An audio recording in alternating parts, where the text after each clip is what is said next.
할렐루야. 네, 이 새벽에 나오신 여러분 위해 오늘 주님의 축복과 은혜가 넘치기를 간절히 바랍니다.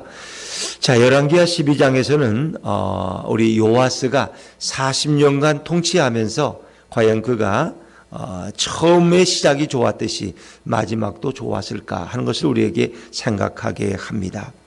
자, 우리는 어제 여호야다가 하나의 종교 개혁을 일으켜서 아달라를 자리에서 끌어내리고 대신 아달라가 죽이고자 했던, 그래서 6년 동안 성전에 숨겨있던 어린 요아스 왕자를 7살에 왕으로 즉위시켜서 온 나라가 기쁨과 축제 가운데 서게 됐던 것을 우리가 묵상을 했습니다.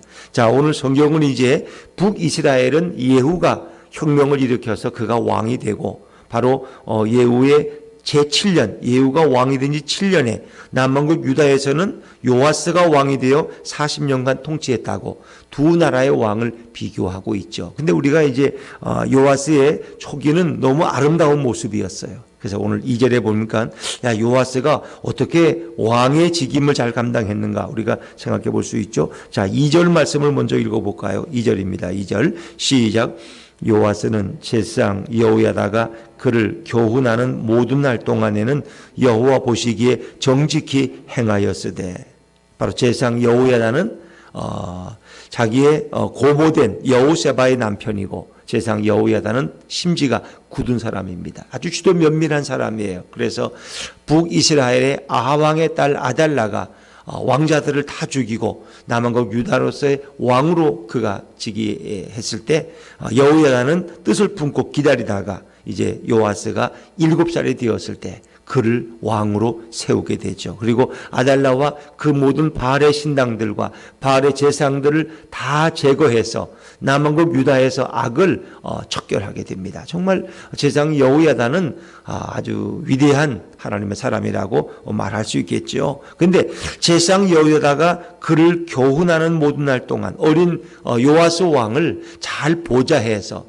그리고 말씀으로 그를 잘 섬길 때 요아스는 정말 정직한 왕으로 이스라엘을, 남왕 유다를 잘 통치할 수 있었습니다. 자, 그런데 이제 그렇게 행했는데 여호야다가 떠나간 이유, 여호야다는 나이가 많으니까 그가 세상을 떠난 이후에는 요아스가 그런 정직한 삶을 살지 못했다는 것입니다. 이것이 하나의 비극이죠. 이 말은 바꿔 말하면 우리가 늘 하나님의 말씀을 읽고 묵상하고 그 말씀의 인도를 받을 때는 그가 하나님 앞에 정직히 행하였고 정말 열매 맺는 인생을 살았지만, 그가 하나님의 말씀을 멀리한 이후에는 그가 타락한 삶, 또 세상을 향해서 흔들리는 삶을 살아갈 수 있다고 말할 수 있는 거죠. 그러니까 우리가 주님이 우리를 떠났을 때, 아니면 내가 주님을 등지고 따라갔을 때 그 삶은 얼마나 비극의 삶이 되어 수 있는가 생각해 볼 수 있는 거죠. 자, 우리 3절 말씀을 읽어볼까요? 3절입니다. 시작. 다만 산당들을 제거하지 아니하였으므로 백성이 여전히 산당에서 제사하며 분향하였더라. 여호와 보시기에 정직히 행하였던 그가 아직 하지 못한 일들, 산당에 제사 드리는 일은 패하지 못했다는 거죠. 그것이 이제 요아스의 흠이 됩니다. 그런데 이것만이 아니에요. 요아스가 하나님 앞에서 잘못 행해서 그가 결국 하나님의 심판받는 왕이 돼버리고 말죠. 자, 요아스가 잘한 것들을 우리가 생각해 보면 그가 성전을 수리하는 일에 요아스가 앞장섰어요.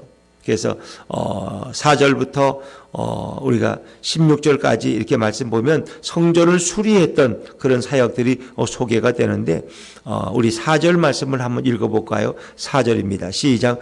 요아스가 제사장들에게 이르되 여호와의 성전에 거룩하게 하여 드리는 모든 은, 곧 사람이 통용하는 은이나 각 사람의 몸값으로 드리는 은이나 자원하여 여호와의 성전에 드리는 모든 은을 제사장들이 이제 사람들에게서 받아서 그것을 받으면 그 다음에 성전을 수리하는 데 사용하라는 거예요. 5절에 보면 제사장들이 각각 아는 자에게서 받아들여 성전의 어느 곳이든지 파손된 것을 보거든 그것으로 수리하라 하였으나, 수리하라.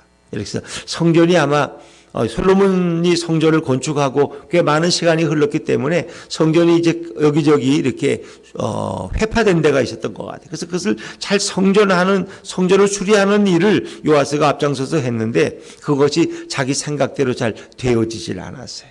제사장들이 이 돈을 받아가지고 가지고 있다가 그 기회를 놓치기도 하고 또 그것에 문제가 생기기도 했어요. 그래서 우리가 7절에 보면 요아스가 이제 제사장들을 불러서 책망하면서 이렇게 다른 방법으로 성전을 수리하게 하라 하는 것을 볼 수 있죠. 자, 우리 6절과 7절 말씀, 6절과 7절입니다. 시작. 요아스 왕 제23년에 이르도록 제사장들이 성전에 파손한 데를 수리하지 아니하였는지라. 요아스 왕이 대제사장 여호야다와 제사장들을 불러 이르되 너희가 어찌하여 성전에 파손한 데를 수리하지 아니하였느냐.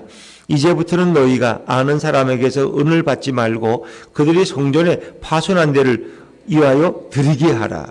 그러니까 성전 수리 헌금을 그들이 그냥 드리게 하라. 그러면 그것을 제사장들에게 넘기지 말고 성전을 수비 맡은 제사장이 있다가 그 성전 수리원금을 가져오면 그것을 여호야다가 만들어 놓은 한 궤에 구멍을 뚫어서 무조건 성전 수리원금은 거기다 다 넣으라는 겁니다. 그래서 책임진 제사장이 그것을 보고 거기에 돈이 차면은 그것을 성전 수리하는 자에게 무조건 넘겨주라는 거예요. 그럼 성전 수리하는 자는 돈이 들어오는 대로 물건을 사서 그 성전을 계속 수리해 나가는데 그 일 맡은 자들이 얼마나 성실했든지 회개할 필요가 없어요. 너 얼마 줬으니까 얼마큼 일했지 이걸 확인할 필요가 없이 너무나 성실하게 그들이 일을 했다는 것입니다. 그러나 지금까지의 방법은 제사장들이 그 돈을 계산해서 넘겨주고 이렇게 하다 보니까 뭔가 일이 지체되어서 제대로 수리가 안 됐다는 것입니다. 그래서 방법을 바꿨더니 성전 수리가 잘 되었다고 오늘 성경은 그렇게 표현하고 있습니다. 자, 우리 14절, 15절 말씀, 14절, 15절 말씀 한번 읽죠. 시작. 그 은을 일하는 자에게 주어 그것으로 여호와의 성전을 수리하게 하였으며 또 그 은을 받아 일꾼에게 주는 사람들과 회개하지 아니하였으니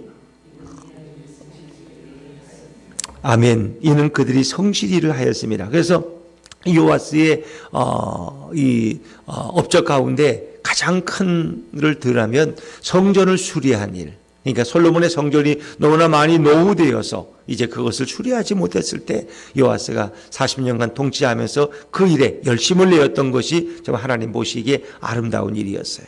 그런데 이 요아스가 나중에 여호야다가 제사장 여호야다가 하나님의 품으로 돌아간 이후에는 그가 이런 일들을 성실하게 하지 못해요. 어려움을 당합니다. 자, 우리가 그것을 한번 확인하면 좋겠죠.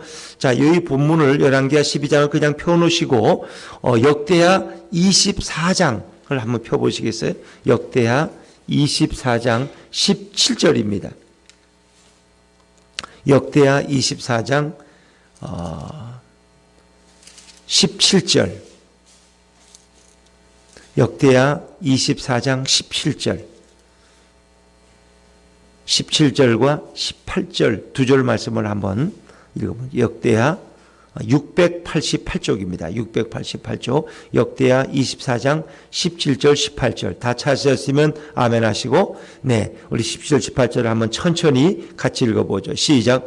여호야다가 죽은 후에 유다 방백들이 와서 왕에게 절하매 왕이 그들의 말을 듣고 그의 조상들의 하나님 여호와의 전을 버리고 아세라 목상과 우상을 섬겼으므로 그 죄로 말미암아 진노가 유다와 예루살렘에 임하니라. 제사장 여호야다를 말하는 거죠. 그 나이가 많아서 그가 죽으니까 요아스가 그리고 나서 그가 오히려 여호와의 전을 버렸다 그랬어요. 그 성전을 열심히 수리하고 성전을 사랑하던 그가 그 성전을 버리고 아세라 목상과 우상을 섬겼다는 거예요. 이것이 요아스 왕의 노후의 모습, 그 불행한 모습이에요. 그 하나님을 떠났다는 거죠. 그래서 그 죄로 말미암아 진노가 유다와 예루살렘에 임했다. 참 불행한 일이죠. 뭐 그 정도가 아니에요. 더 큰 어려움도 당했어요. 그가 이 여호야다의 아들 스가랴를 죽이기도 했어요. 이게 참 너무나 불행한 일이죠. 자, 20절부터 22절까지 역대하 24장 20절부터 22절까지 한번 같이 천천히 읽어볼까요? 20절부터 시작. 이에 하나님의 영이 제사장 여호야다의 아들 스가랴를 감동시키매 그가 백성 앞에 높이 서서 그들에게 이르되 하나님이 이같이 말씀하시기를 너희가 어찌하여 여호와의 명령을 거역하여 스스로 형통하지 못하게 하느냐 하셨나니 너희가 여호와를 버렸으므로 여호와께서도 너희를 버리셨느니라 하나 무리가 함께 꾀하고 왕의 명령을 따라 그를 여호와의 전 뜰 안에서 돌로 쳐 죽였더라. 요아스 왕이 이와 같이 스가랴의 아버지 여호야다가 베푼 은혜를 기억하지 아니하고 그의 아들을 죽이니 그가 죽을 때에 이르되 여호와는 감찰하시고 신원하여 주옵소서 하니라. 요아스의 그의 노후의 삶이 바로 이랬다는 거예요. 초기에는 참으로 여호야다의 지도를 받아서 그가 그 교훈대로 잘 이렇게 나라를 다스리고 여호와의 성전을 사랑하고 수리하는 일에 앞장섰지만 여호야다가 죽은 이후에 그의 삶이 성전을 떠나고 하나님을 떠났다는 참 비극이죠. 그런데 여호야다의 아들 스가랴가 정말 지혜로운 아마 제사장이었을 거예요. 그래서 그가 이 백성을 향해서 너희가 하나님을 떠나면 안 돼. 다시 돌아와라.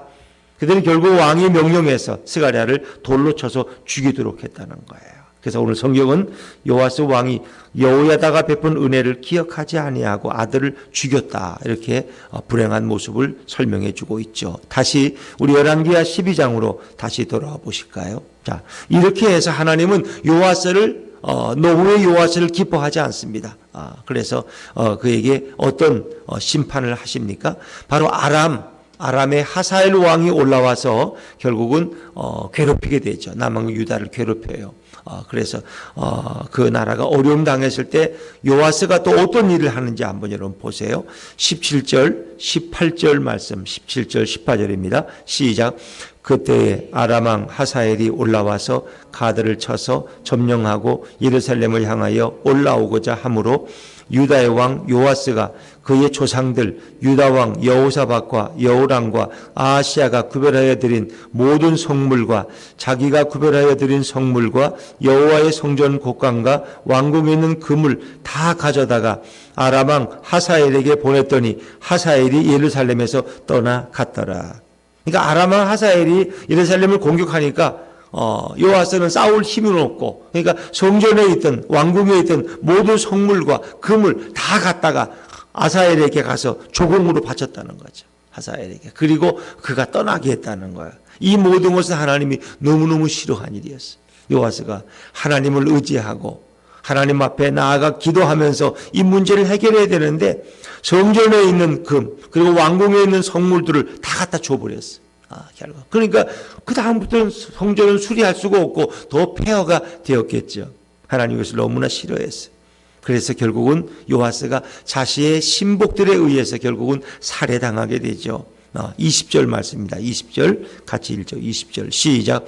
요아스의 신복들이 일어나 반역하여 신라로 내려가는 길가에 밀로공에서 그를 죽였고 누가? 요아스 왕을 죽였다는 것입니다. 그 왕을 죽인 사람들의 신복들, 그러니까 자기가 아주 아끼는, 자기를 아주 따르는 그런 신복들이 요아스 왕을 왜 죽였을까? 하나님을 떠났기 때문에. 우리 왕이 초기에는 참 정직하고 하나님 앞에 합당하게 행했는데 너무나 이제는 죄악되어서 우상들을 숭배하고 하나님을 떠나고 성전을 떠나고 이러니까 그의 신복들이 보다 못해서 결국 요아스를 죽였다는 거예요. 죽이고 그의 아들이 왕이 되게 했다는 거죠. 그래서 요아스의 비극이라는 것은 하나님의 성전을 떠났을 때, 그리고 하나님의 말씀을 떠났을 때, 여호야다의 교훈을 떠났을 때 결국은 요아스의 삶은 비극의 삶으로 빠져들어가게 되는 것입니다. 우리가 늘 예수님과 동행한다는 것이 얼마나 놀라운 축복인 줄 몰라요. 그래서 여호야다의 교훈을 따라서 살았을 때 요아스가 축복이었듯이 우리가 예수님과 동행하고 예수님의 말씀 안에 살아간다는 것이 얼마나 귀한 일인지 몰라요. 그렇습니다. 주님을 떠나면 그것이 불행이고 고통이고 비극이고 심판인 것입니다.